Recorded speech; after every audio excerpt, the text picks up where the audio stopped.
First and foremost, as always, giving all praise, honor, and glory unto Yahweh, Ba'ashem, Yahweh Shai, Ba'ashem, Rachak, Wadash. Double honors to the apostle and elders of Great Millstone. Peace and blessings to the elect. The last video I did was on the going into Revelation, the 13th chapter and the 16th verse, with the help of an article that our brother put in our chat. But I also made a statement going into how I wanted to do a separate video. Basically, this was information that the Spirit led me to find months ago, and I just wanted to get in to just bring out in this video, bring out more proof, just to prove that the Revelation 13 and 16 is an actual physical thing. It's not something like certain individuals say is a white woman, or it's Christianity or something like that, or it's something that you believe in. I just want to bring out the edification just to prove with the use of this article here. Well, not article, but on this website, and also with the use of the word charagma, just to bring out that Revelation 13 and 16 is talking about an actual physical thing that is going to go inside of you. But I also want to bring out some other little information just to clear up any other misinformation that's also in this, or anything else that someone might be confused upon. So it's going to go into it. As you can see, the top of it, and this is from the website called ridingthebeast.com. As you can see that right there, what I highlighted, what that says right there. Now it says there are many people out there pointing to implantable MCs to fit the role of Revelation 13 and 16. Most of the time, biblical evidence to support such claims is lacking. One may even begin to think that such support doesn't exist, but if we look closely at Greek words directly associated with what Revelation 13 and 16 speaks about, such as epi, charagma, kai, stai, stigma, it becomes clear that biblical support for such is very strong. So basically, this person goes into the Greek, where they learned that from the apostles and elders of Great Millstone, or whether they learned it on their own. Still, it doesn't matter. You see that the importance of going into words, going into the Greek, going into Hebrew is very important to understand the scriptures and get the proper understanding. So any individual that says that, oh, you shouldn't go into these things, or even Christians that may say that's not important, why are you going into that? Well, if you want to understand, because this is Revelation, the 13th chapter and the 16th verse, is literally having to deal with your salvation. So if you really care about your salvation, you're really going to dig in and dig deep into what this is talking about, what this is, so you can get the proper understanding in order to be able to avoid it in the future time. If you don't care, then you're just going to sit there and say whatever nonsense that's spewed out of your mouth. Now, this is not going to be a long video, but I just want to get certain points. Just wanted to bring out this point on the epi, when it says on, because if individuals saying that the Revelation 13 and 16 could be sleeping with white women, then I just want to bring out this edification, just in case any other foolish things might come out of people's mouth. It says one of the most common claims against an MC implant is that the MOTB is supposed to be on the hand or forehead and not in the hand or forehead. He quotes the Revelation 13, 16, Revelation 14, 9, and 10, Revelation 20 and 4, refer to a MOTB in the body or on the hand. The overwhelming majority of available translations opt for on. Let me just double check that as well. What does the King James say? I know it says in, but I just want to make sure. Yeah, it says in. All right. It says the overwhelming majority of available translations opt for on. And in fact, most modern versions use on, in contrast to all early versions from 1380 to 1833. So all modern versions today, these other translations of the Bible, whether that be like, I guess, the NIV, the NLT, they use the word on, but the older Bibles, they use the word in. And it's going to say, in contrast to the early versions from 1380 to 1833, side within, that includes the Wycliffe Bible, the Tinsdale Bible, the Coverdale's, the Bishop's Bible, the Geneva Bible, the much beloved King James Version is what we use, but we also do go into certain other translations like the NLT and the NIV, and I like that I learned from Elder Tazaiwan to get into the GNT, which is the Good News translation. Those are translations that we'll use to sometimes bring out certain edification, but you got to be careful. Some of them go off. Some of them can actually help to edify. Wesley Bible and the Webster Bible. It wasn't until Darby's Bible in 1890 that dot was cast against in. It's not easy to discard the work of early Christian martyrs or the 54 scholars that painstakingly translated the KJV by committee, as well as the work of the wordsmith Noah Webster, a man who single-handedly wrote his own dictionary. It would be foolish to write off such faith and dedication in favor of modern versions whose paid translators didn't have the foresight to see how in could actually make sense. According to Strong's Concordance, both in and on are valid translations of the Greek word epi. Uh, Epi's many definitions include into, in a place, among, all of which perfectly describe the placement of a modern day, what Revelation the 13th chapter and 16th verse speak about, such as Applied Digital Solutions VC. The MCs are easily injected into the body in a place of the hand or forehead and remains among the flesh.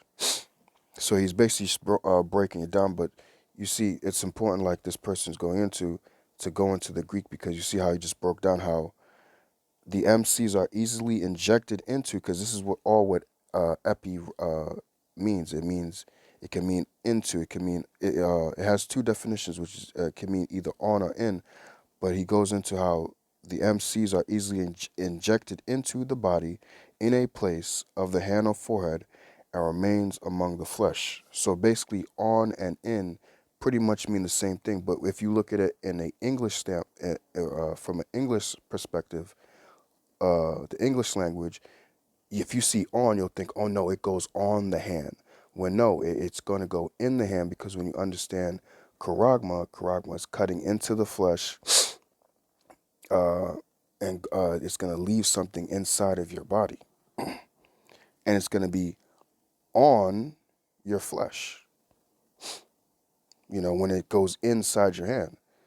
But you see, if you go from just looking at from an English perspective, you'll think, oh, no. If you're using a different translation, you'll be like, oh no, it says on the flesh. You may be confused, and then when it happens, when Revelation 13 and 16 comes to pass, you'll see it going on and say, oh, well, that's not it. If you lack understanding, you'll be like, my Bible says on, so that's going in. That's not on the flesh.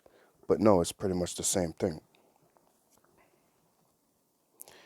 It says a syringe will also leave a puncture mark on the surface of the skin, which may even scar depending on the size and shape of the puncture. He goes off with that stuff.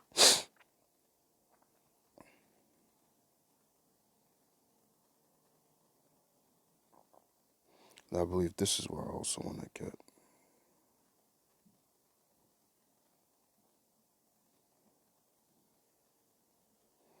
Okay, we'll go ahead. So this is something we've always continuously brought up, so I'm going to bring it out again. The Greek word for that word, mark, is charagma. Strong's Concordance defines charagma as a scratch or etching, a badge of servitude, graven, and finally mark. So it's something that what? Again, like we always bring out, charagma, is pretty much a scratch, a carving, etching. So what? You're scratching, you're getting into the skin. But what? You need a sharp instrument to do that. So what? Something is going to cut into your flesh, which is what? The carax, which would be the syringe. Okay, Strong's also notes that charagma is directly related to Greek word charax, which is it would be a pail, a stake, or pretty much in modern terms a syringe or a needle, but we'll say syringe, which means to sharpen to a point. Also describes a stake. As noted above, one of the definitions of charagma is graven.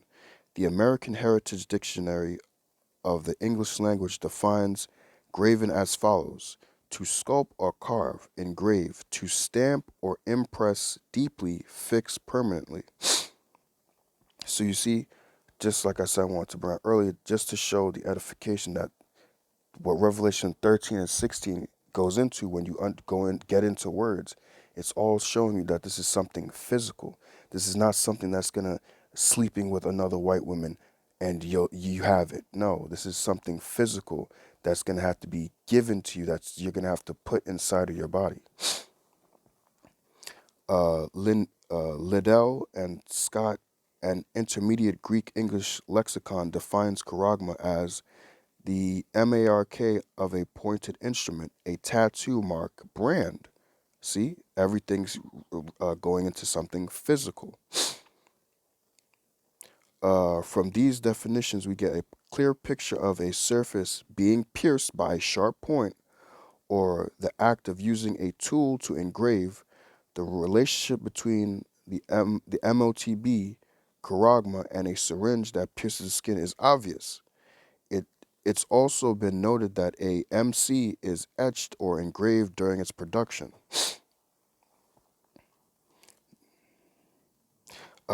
The definitions of charagma, coupled with the fact that subdermal MCs are injected using a specialized syringe, make it clear that the MOTB could very well be a MC implanted into the hand. So everything that you see here has to do with something physical going inside your body. Now he goes off in this paragraph, but I want to bring out this point right here, but I want to see if there was any more after that. Nah. So this is going to be the last part right here. It says charagma is an engraved, etched, brand, or inscribed mark or sign closest to the original sense. Is the earliest example of, I'm not sure how you pronounce this, but this soft fill 267, where charagma denotes the bite of a snake. I'm gonna click it. So some of the early uses of charagma meant what? The bite of a snake. And what does a serpent do when it bites you? Just like a syringe, and just like what we're saying with Revelation 13 and 16, what? A poisonous snake has what? It has venom in its fangs, right? And what? The fangs cut into your flesh, cut into your flesh, pierce your flesh, right? The fangs are the karax, the sharp things that cut into your flesh, and then the snake what pushes the venom inside of you, just like the syringe is gonna when they press down on the thing, they're gonna push the small little device inside of your body.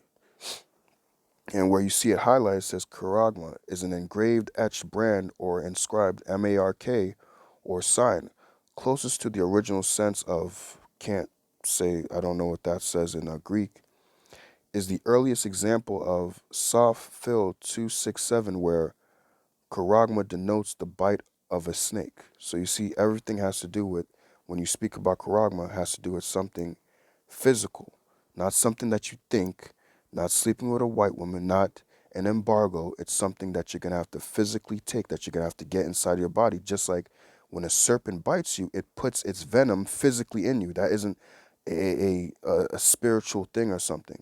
When a snake bites you, it actually puts its venom in you.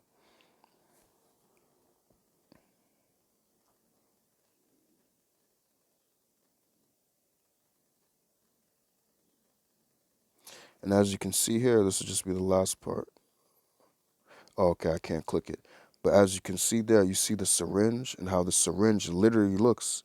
Because as you can see that image of the serpent's fang right there on the top right, that's a serpent's fang. And literally the syringe is made just like a serpent's fang.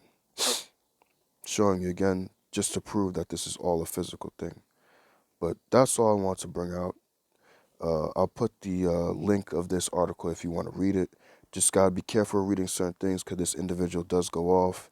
They don't have the understanding that we have. They have not been given the Holy Spirit, but they do understand certain things, and they do understand that it is a physical thing that is going to be put within somebody's body. So if they understand it, why can't certain men in Israel understand this as well? But pray that this video was edifying. I want to give all praise, honor, and glory unto Yahweh, Bahasham, Yahweh Shai, Bahasham, Rachak, Wadash. Double honors to the apostle, elders of Great Millstone. Peace and blessings to the hopeful elect. Shalom.